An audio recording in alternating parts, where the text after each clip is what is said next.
There was a young cat, and it was chasing its tail.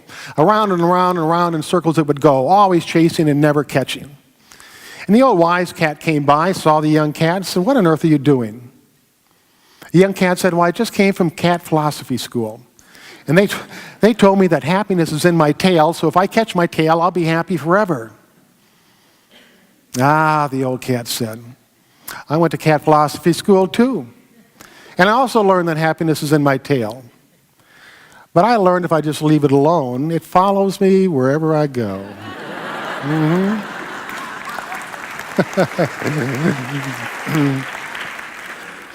Isn't that the truth?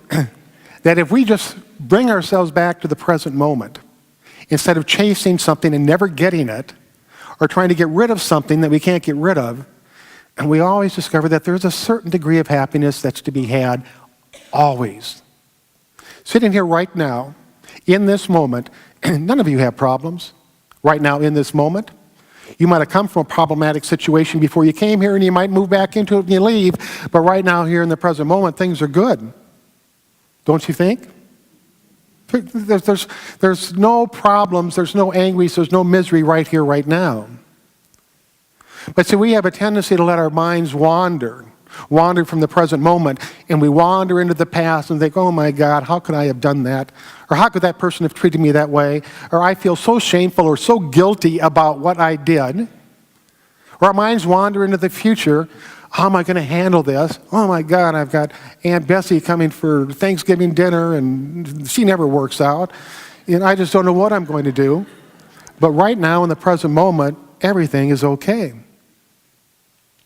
Now, when it comes to our set point, the level of happiness that we're willing to settle for, there's one thing that people in human research have discovered that allows us to increase the overall happiness in our lives. And it is so easy, it is so simple, it is so practical, and that if you establish this principle in your life and begin to practice it, you will immediately feel an overall happiness that's greater than you've ever had before. And what they have discovered is that the act of kindness makes us happy. Oftentimes we think we're kind to other people to make them feel good, but it makes us feel good, just being kind to some other person. And they discovered that that fulfills a deep primordial desire within us to be an important part of this world, to have a purpose, to have a meaning, and to put the good that we have within us into the world. It allows us to feel happy about that. So I call on you this morning. And before I say this, I want to make a disclaimer, because I honestly feel that every person in this room is a kind person. There are some times when we're frustrated. There's some times when we're disappointed and that kindness isn't expressed, but we're all basically kind people. But what I'm suggesting is that perhaps we widen that circle of kindness. And perhaps we're kind to people that we don't even know, whether it be at the store, on the street, in traffic. And then maybe widen it a little bit more and be kind to those people that sometimes we think really don't deserve kindness. The obstinate, the belligerent, the obnoxious, all those people that can make our lives miserable if we let them. But be kind to them, and you discover that however they are disappears, has no effect on you, and you begin to feel good about the fact that you made their life just a little bit better. The next time you get cut off in traffic by some reckless idiot driving, you smile and wave at him with all your fingers.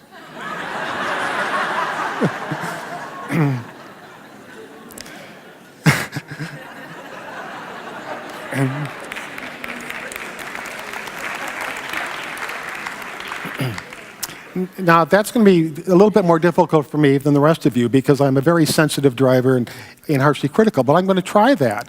And if it's one of you that happens to cut me off,